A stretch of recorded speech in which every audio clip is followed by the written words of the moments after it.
In this episode I'm talking about the connection between emotional intelligence, sales and car boots. Stay tuned for more.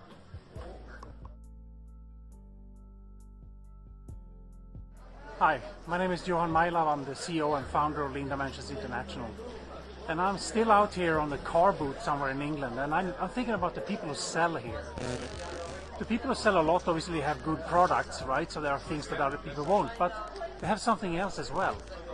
And they have, I would say, sales skills, right? So it's based on emotional intelligence, I would say.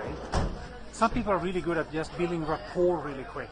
And that goes also for operational excellence, I would say, because what you do a lot is you sell ideas. And you got people engaged and inspired to do something together with you. So building skills around emotional intelligence is absolutely key for operational excellence. And the possibility to build rapport, you know, to get people to see what you say and for you to fully understand them as well and have a connection.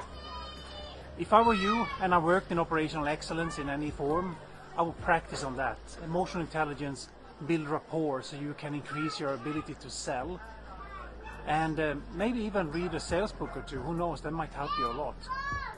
If you want to know more about selling ideas or selling in general, just like and share this video and send me an email. I'd love to talk to you about sales. It's a passion of mine. And as always, thank you for listening.